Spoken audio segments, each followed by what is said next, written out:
panic strikes me because we know that this has not gone to trial. It's not going to go to trial for some time. The jury could want to travel to that scene, to that house, to be able to see spatial relationships, which is one of the biggest things that scanning offers, right? On this episode of the RCN podcast, the television presenter, forensic consultant, and marketer, Alina Burroughs. If somebody says that they watched somebody and they shot themselves and the gun should be near them and the gun is 16 feet away, that didn't happen like that. Sometimes it's to document that someone already lost a life, but sometimes potentially life-saving. You got to make the data look good enough that people are not confused about what they're seeing. I heard the clicks and I was like, I know that noise. Do you have a fingerprint scanner? Everyone would be like, no, I don't have one of those. Yeah, you do. You have it in your pocket. One of the biggest areas for growth is what can be done with the data. So the courts ruled that laser scanning data is... All right, welcome to another episode of the RCN podcast. Today I'm excited to talk with Alina. Thank you for joining us. Thanks for having me. I am excited to chat with you. I know we've been connected for quite a while, and you have a very interesting background, and we love talking with individuals that are across different industries, and sometimes the common point for us is around technologies. But before we dig into the tools you've seen or used, let's learn a little bit about your background. So take us on your career journey. Oof, where do we start? I'll start with crime scene. I started in crime scene investigation in 2003, and I'll give you the Cliff Note version. Ultimately, left that career after about 12 years, if the math is right. Yep, and went into corporate in laser scanning industry. And spent about 8 years in laser scanning industry. So that's where you and I kind of connected. And it's been an interesting journey to see the evolution from me starting in crime scene where, not to date myself, but we still used film. We used rolls of film. We had 12, 24, and 36 and black and white and color. And we had to stuff the pant pockets of our BDUs with film before we went on to a scene. And to see, we used total stations for documentation then, and that was the height of technology, right? That was the pinnacle of technology. And honestly, it was the one thing that I was afraid of in crime scene was the total station, because it's a beast to set up, to level, takes a lot of time. And so when I made the decision to leave law enforcement in 2015, basically because, I tell people it's not a job. It's not even a career. It's a lifestyle. You are on call 24/7. You work holidays. You work 7 days a week. You work sometimes 17, 18 hours a day. You are on call for court. You're on call for call outs, and crime doesn't typically schedule itself between Monday and Friday, 9 to 5. A lot of bad things happen when people like to get their sleep. Yeah. And after, 12 years of being on call and living that lifestyle, I wanted something a little more regular. And I wanted something where I felt like I could help in a broader sense. So I'm always kind of driven by the need to change the world. And I think the people that are crazy enough to think they can are the ones that do. So, I know in crime scene, I helped families and I helped get some pretty violent people off the streets, but I was thinking, how can I make this broader? And I went to FARO Technologies at that time, and I started there as an application engineer. And I got to train crime scene investigators, police officers on a global scale, Europe, Australia, all across the United States for many years. So that I thought was helping in a bigger sense, because now I'm bringing this new technology that I didn't have the benefit of. I'm opening the eyes of people learning the technology, how to use it. And it filters, right? It filters through the court system. So, how are attorneys using and presenting this information? How is it making a difference in our casework? And everything has kind of been an evolution of that. When I got the TV show, I wasn't looking for a TV show. I was scouted and I said, you know what? Maybe this goes along with that need to help a broader audience. Yeah. Can I educate a broader audience? Can I help? Can I do something? And so that's kind of how you go from crime scene to laser scanning to television. Yeah, that's awesome. Well, I definitely have some questions in there because that's a I'm sure you could dig into whole stories along each of them, but how did you get into crime scene investigation? That's everybody watches the shows, right? Yeah. But not very many people that we're around work in it hands in. So Right. how'd you get into that? Yeah. Or actually know what the job entails. Sure. I have a shirt that says I was CSI before CSI was cool. Yeah. And I think that when CSI became popular on CBS, it was in the entertainment wise, I call what I do edutainment, but in the entertainment, strictly entertainment source, a lot of people didn't know that crime scene investigator was a job. They didn't know. They just thought there's police and there's detectives, and they were kind of, it opened the eyes of a lot of people to an entire group of people that are doing this kind of behind the curtains, really important job. And my father is a industrial organizational psychologist, and he has a business training law enforcement. And I was working on, I think just was finishing up my undergrad degree in communication. And I went to work for the family business. Part of what I did there was help prepare law enforcement for taking promotional exams. So I would create tests for them, check and see how knowledgeable you are in these standard operating procedures or general orders. And I would take the same materials that they were studying from all these police departments all across the United States, and I would just start reading them so that I could write questions. And I was drawn to the crime scene procedures every single time. I'm like, they probably were like, why are there 80% of the questions about crime scene, 10% about police response? And that really, I sat down and I thought to myself, as I've done many times in life, what would I do right now if I could do anything in the world, no holds barred? And I said, it'd be a crime scene investigator. So I called the local sheriff's office and just said, what do you need to have to be a crime scene investigator, right? Because I'm assuming you can't just walk off the street and do that. And that particular agency had a 4-year requirement. So you either needed 4 years of experience in crime scene or a 4-year degree in a science, in a crime scene related field. And I had a bachelor's in communication. Yeah. So I was like, oof, that's not going to work. I said, okay, so if I got a master's degree and focused in the science and criminal justice and whatnot, that would give me a 4-year, right? And they said, yeah, actually that would meet the qualifications for you to test or begin that process. So I said, okay, I'm going to do that. I enrolled in graduate school and I got my master's degree in criminal justice in 3 semesters. I did the whole lot of pain for a really short period of time route rather than stretching it out because I had things to do. I wanted to be a CSI. So I took the test, which they give you a book and they say this is going to be on this book and it's going to be on practical applications of crime scene. Later, I find out that test was designed to weed people like me out. I take the test, pass the test, right? And let me tell you, when I studied for this test, I had a textbook. I read through the entire textbook one time through, no highlighting, just read through it. I read it a second time with a highlighter, and I highlighted everything that was a fact, something that stood out to me, something I needed to know.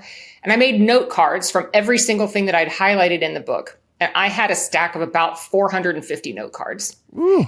I flipped through each note card, and every time I got one wrong, I put it in another pile. I went through that pile, then I went through the whole pile again. And I'm telling you, could write the book, studied for this test, passed the test. Now, I won't say like how close I was to passing the test, because as the old joke goes, what do you call the guy who graduated first in his class in med school? Doctor. What do you call the guy who graduated last in his class in med school? Doctor. Yeah. So I passed the test. Then you move on to the next phase, which is, interviewing with, at that time it was a sergeant, a couple other people. Then you do voice stress analysis, where they go through every horrible thing you can think of in your past, and background check, full background check. And I started in November 18th of 2003, and was just the happiest girl in the world. Wow. That's awesome, man. Well, good on you for you set your mind on something, and then the work it takes to get there is not the roadblock. Like you power through it. And many people, I think, don't have that drive. I think that's one thing that I think more people need. So that's okay. So we got the story of how you got into CSI. Now you told us the short version of you did that for 12 years. Yeah. That's a long time. In that process, you mentioned, using film, using total stations, and you did mention that when you were done there, you got into FARO and kind of in laser scanning. Did you use any of that type of technology before, like while you were still in role, or did you learn about it after the fact? The funny thing is, the day I put in my notice with the sheriff's office and they said, "Where are you going?" I said, "I'm going to FARO."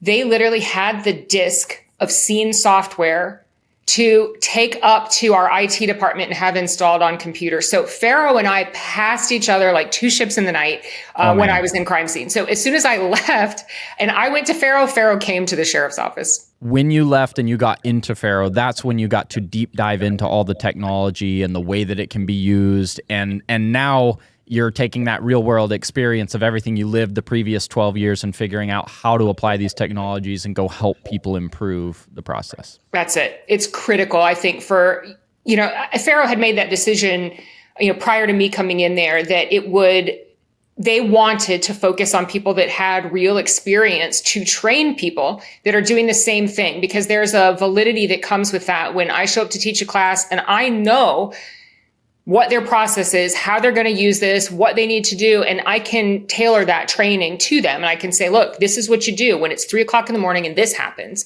versus having somebody that's got a background in, engineering, not to say they can't train as well, but to come into the specific industry. So, for a good, I think 4 years, I focused on learning hardware, learning software, and getting on a plane twice a month, traveling the world to teach them how to document crime scenes with a 3D laser scanner, rather than a lot of the methods that really are still being used, tape measures and, measuring wheels and total station.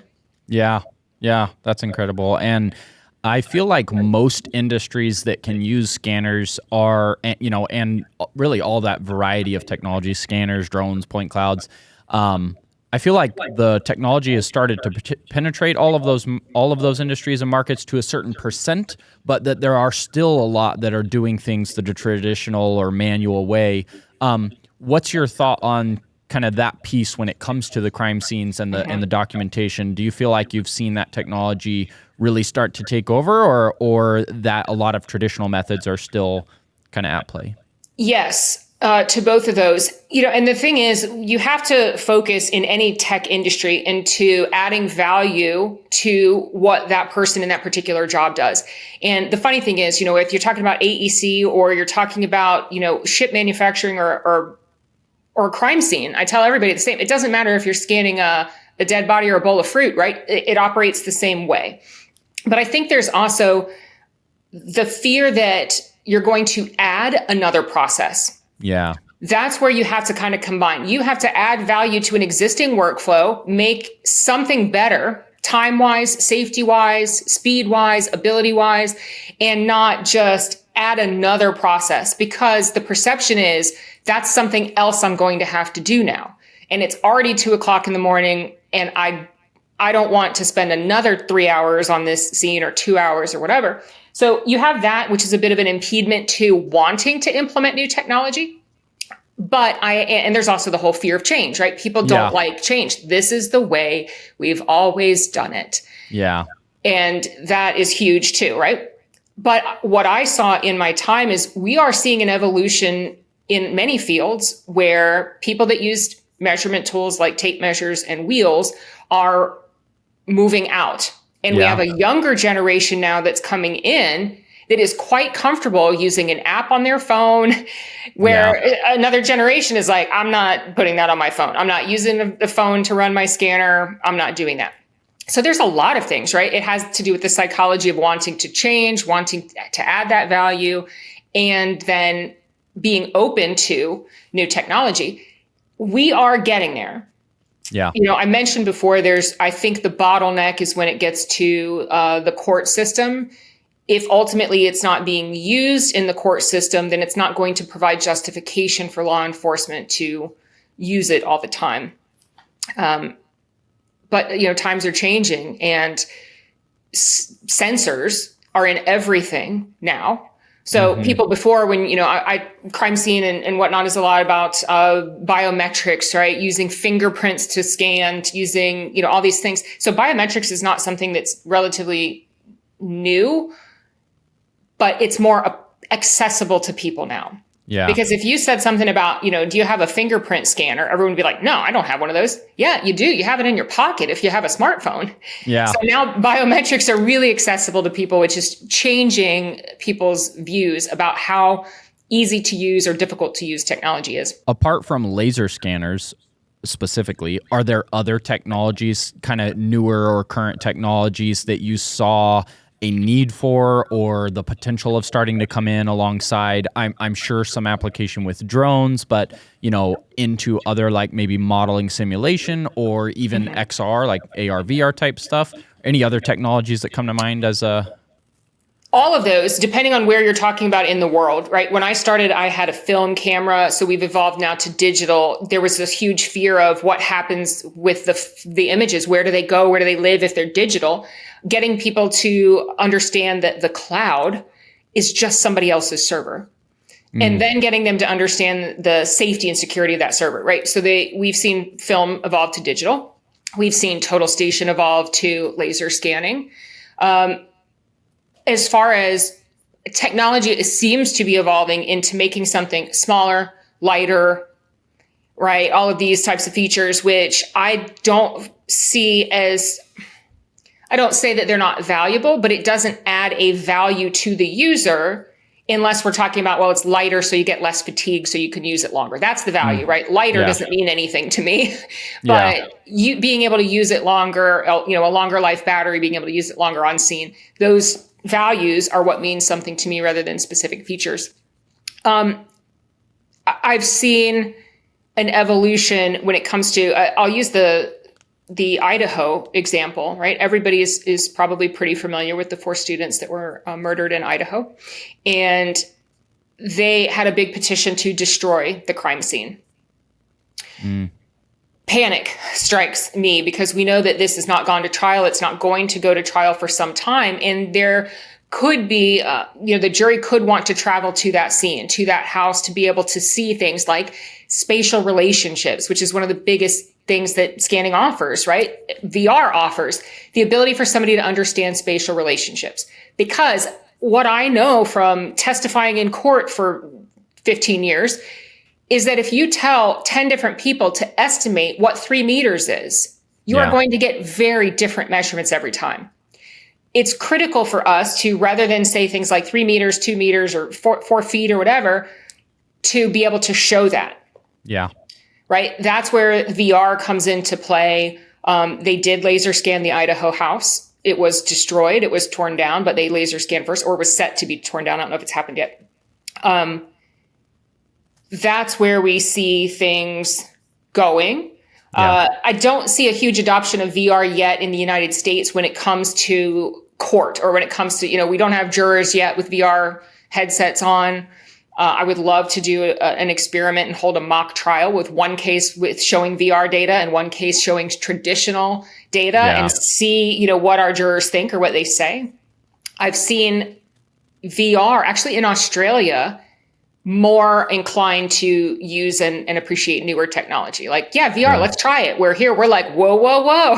Yeah. We are, hang on now, like very, very slow to adopt new things, even drones.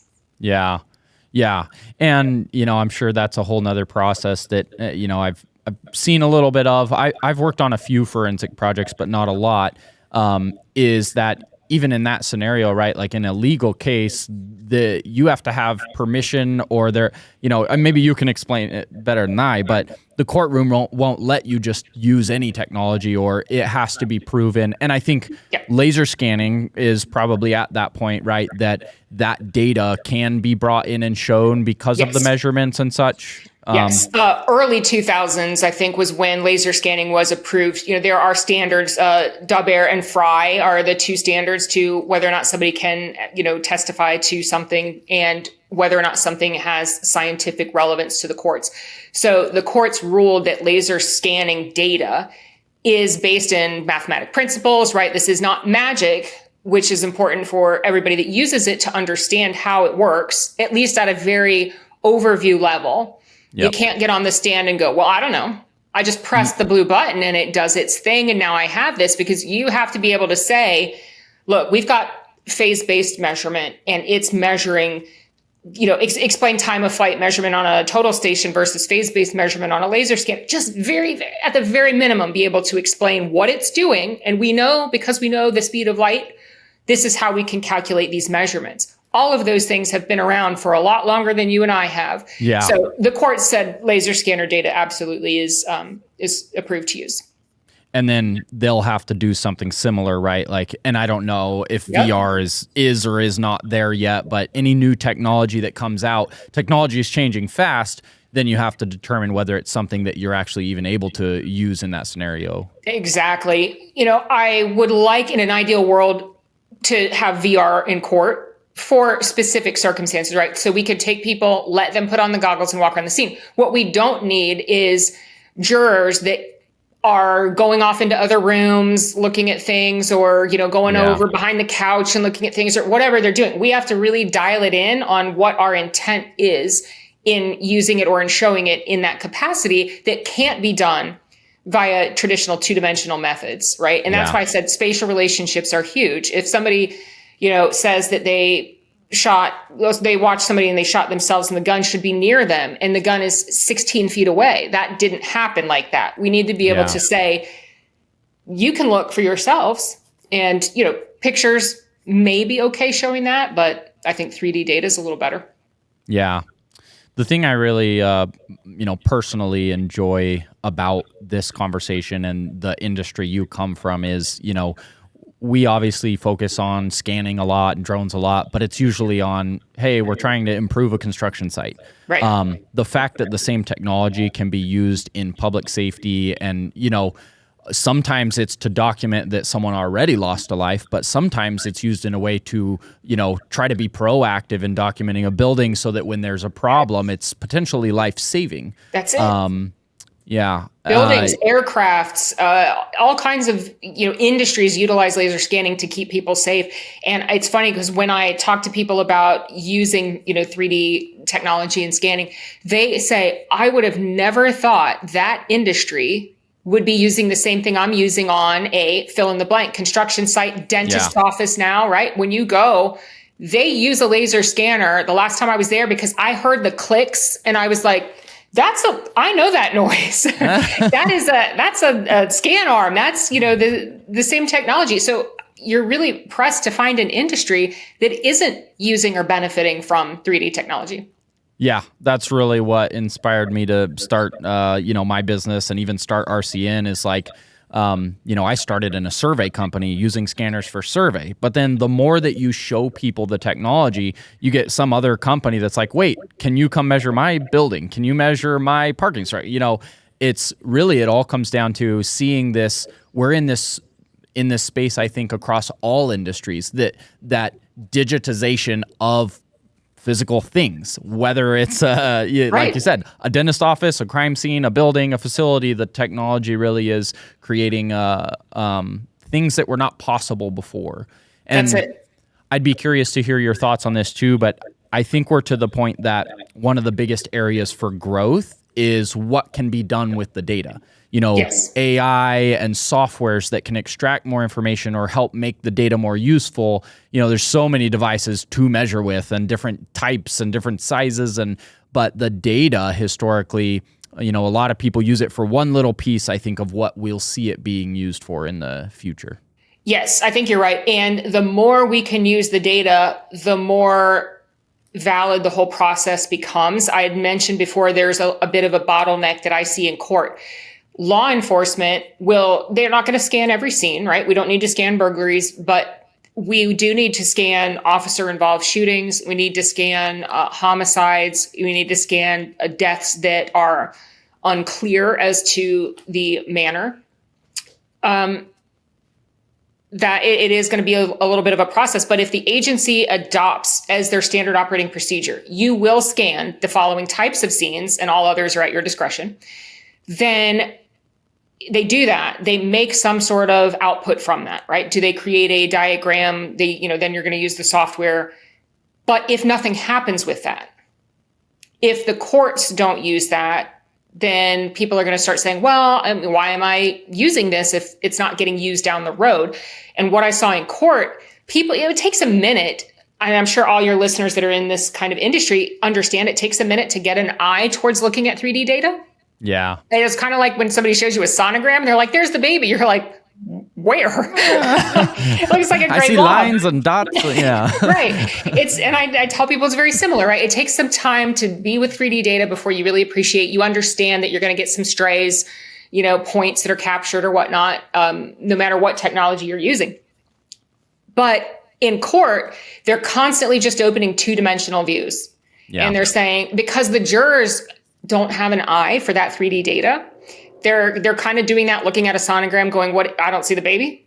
Yeah. So court needs to be where that's the end process for all of us in law enforcement, right? Court is that end that we are doing everything for, preparing for. So if you get to that end, that pinnacle, and everyone goes, okay, well, we just want to see the 2D photos. We just want to see the 2D diagram. You got a lot of people going, why did I just spend the time and the money with it? So we kind of need to get the court system to where they're using it. The data has to look good.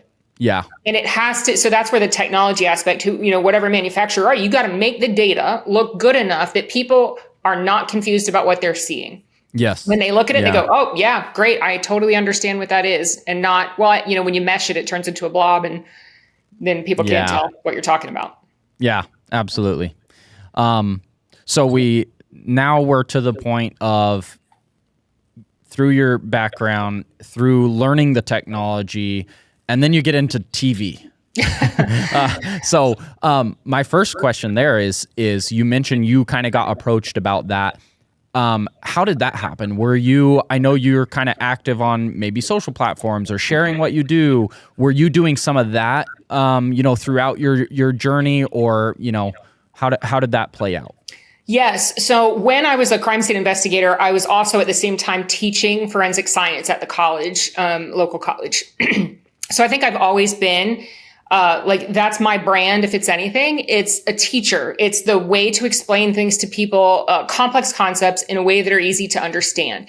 Because you can be the smartest person in the room and it doesn't mean jack if people don't understand what you're trying to say. Yeah. Right. Good communication is people understanding, wanting to know more, even when you're talking about something like spectrophotometry or, forensic genealogy, you need them on board. So I've always been a teacher. And in that realm comes public speaking, which is just teaching to a large audience. Yeah. And I was speaking to, at that time, I think it was my largest audience. There were maybe 350, 400 people there. And I didn't know that there was a scout in the audience. And when I got done and I got home, they reached out and said, how do you feel about a TV show? And I was like, wow, that was never the plan, right? I wasn't going, I'm going to get a TV show. But again, it was there. And I thought, okay, I've gone from the sheriff's office where I help individuals to a technology corporation where I got to train those law enforcement agencies that are then going to go out and help individuals, to now an opportunity to have a global platform to help train and teach individuals. So, train and teach individuals about forensic science. I always say that, everything is a conspiracy theory when you don't know how things work. People are always like, that seems suspicious. Well, everything seems suspicious until you figure out the science behind it, how it actually works. So that's why I said, you know what, I think I could do this. And if not teach, train, educate people, be a female in STEM to show other women, other little girls. I have a niece, to show them, hey, you can do law enforcement. I've had traditionally male-dominated jobs in my life. So don't worry, there's plenty of room for you. There's space for you in these kind of STEM careers where women are traditionally underrepresented. So that was a huge benefit to me. I said, yeah, let's do it. That's awesome. Yeah, I love you sharing that too. We at our conference the last few years, we've had a women in AEC and technology panel, letting other women come and share that and inspire other.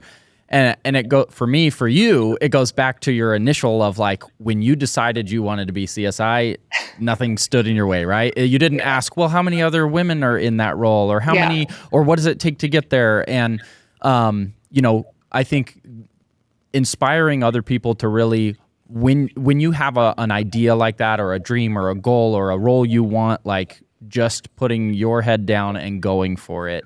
And then you don't ask those questions, and now you look back and you realize, like, look at the journey you've had, and what it's led to. It's very inspiring. I appreciate that. I hope so. There are a lot of benefits to the show that I didn't anticipate. I will say that. When I started filming season 1, I thought, maybe I'm going to show the world a little bit about science, a little bit about crime scene, a little bit about forensics and how it works. I didn't realize the families that were impacted by this, because traditionally, if you look at true crime programming, it is very, this is the suspect and this is what they did and this is the horrible crime and this is the homicide victim. And the world gets to know their loved ones as the victim of homicide. They get to know their loved one through these brutal details that are often released, in the news, on television. And that's not all of what a person is, right? The family needed an equal platform to be able to say, this is who my loved one was in life. This is what they meant to me. The life should get an equal airing to the death. So I wanted to very scientifically show this is what forensic evidence does. It doesn't lie. It doesn't have motives. That's why I love it. And also the families got this equal opportunity to tell the world about who their loved one was to them. That was the dad that sat at my softball games. That was the sister when I was getting dressed that would come and try to steal my clothes, and we would share makeup. And I have 2 seasons of memories of families, and so does the rest of the world, of who these were as people, not homicide victims.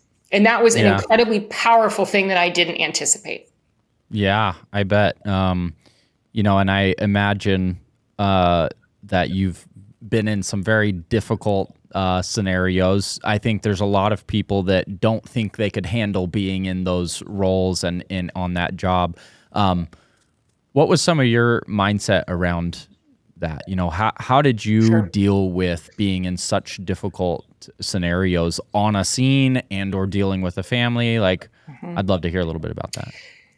Yeah, I think this job is a calling. I think you have to be more motivated to make a difference, more motivated to help people outwardly than to think about the damage that it's doing inwardly, if that's a word.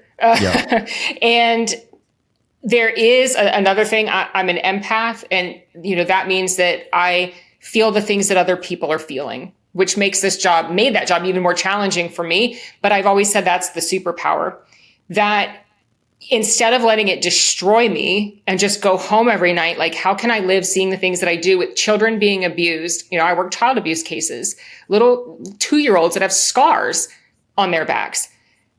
So it's not just homicide. It's all of these other cases. You have to get into a mindset.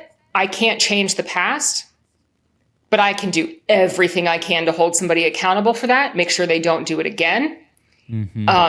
I used my empathy in that ability to kind of get inside somebody to be a better investigator. Because if I can get inside the suspect's mind, where did they enter? What did they touch? Where would they have gone?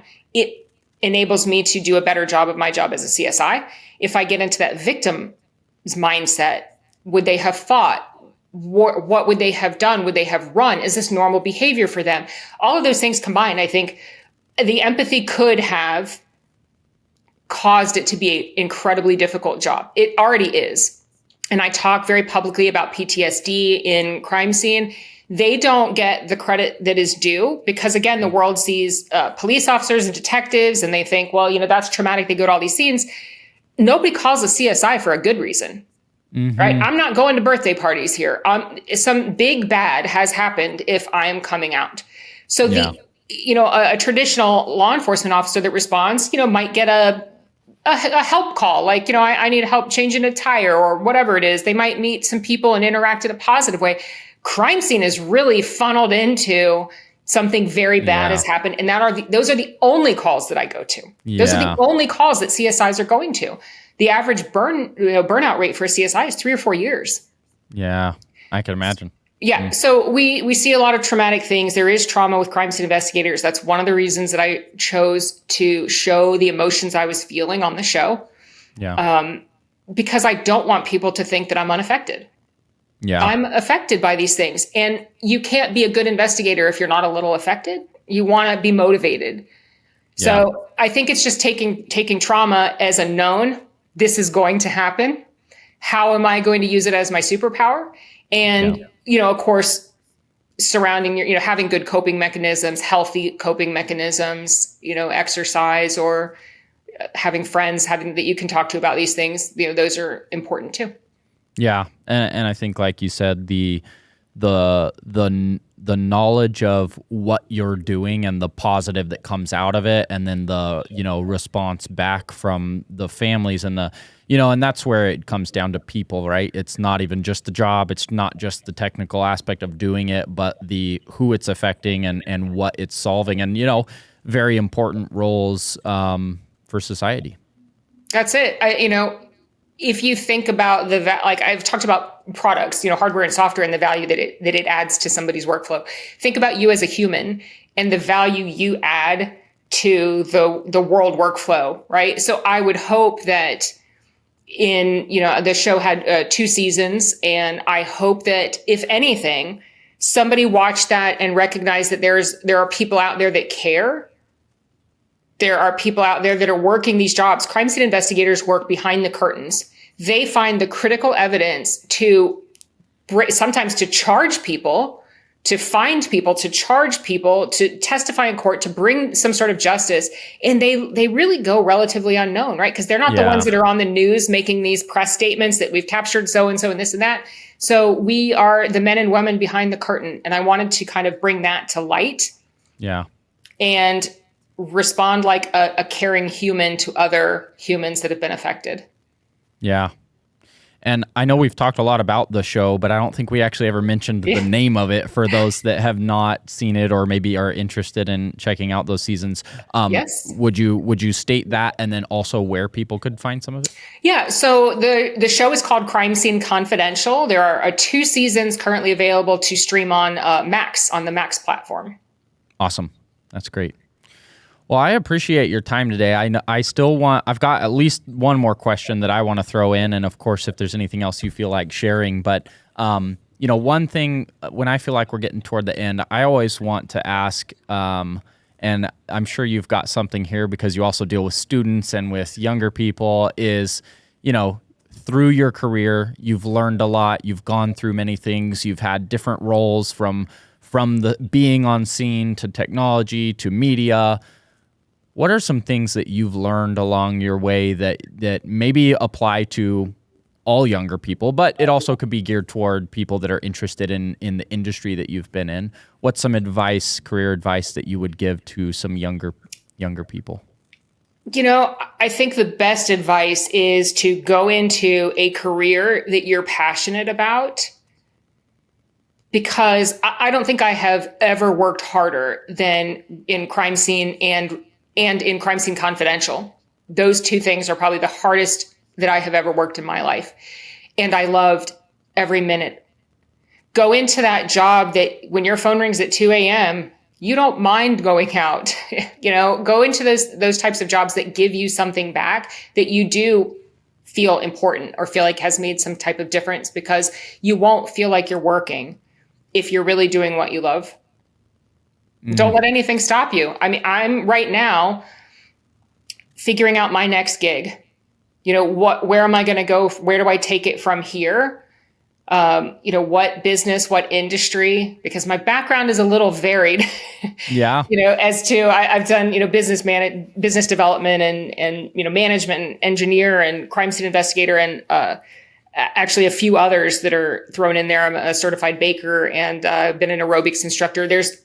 because I get good at something and I go, what's next? Yeah. So never stop asking what's next.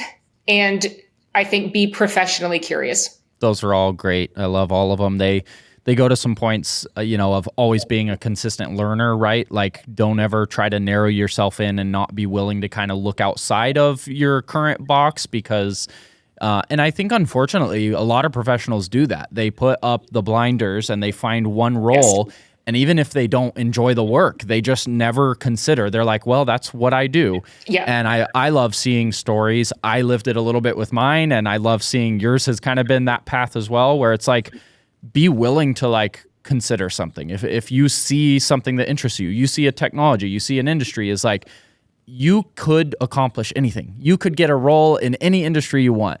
If you find that path and you kind of take those steps and you keep learning, especially nowadays with, I wasn't really pursuing career stuff back in the day when YouTube was not a thing, but, the internet, you can research, you can learn, you can be proactive.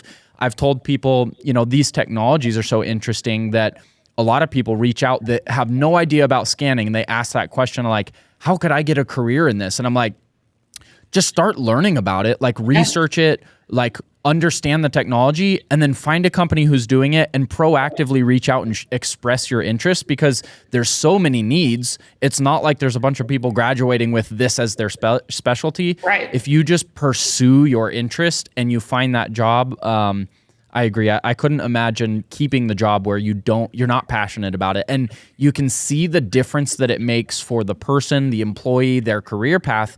When you can find that thing you love doing and you build a career out of it, it is night and day difference than kind of just sticking to the normal. 100%. The biggest hindrance to moving on or moving into these bigger things, roles, projects, whatever it is your own mind. Because if you can't imagine it, you can't get there. If you don't see what you're going towards, how do you take steps towards it? So I think the most important thing along those lines is picturing limitless what you want to do. Honestly, I started down this path by asking myself the question of what could I do? What would I do if location and money and training and education, if all those things that we use as I can't, if none of those things were a factor, what would I be doing right now? And when you ask yourself that question, that leads you to what you're passionate about. Yeah, love that. Well, more people, hopefully after listening to this, will pause and think about that question. I think that's a good one. Well, thank you very much for coming on, sharing some of your story, your journey. It's always interesting to us to dig into how technologies are impacting different industries. And I personally just love the stories of the individuals, behind the scenes. Appreciate what you've done and looking forward to more conversation ahead. Yeah, thanks for having me on.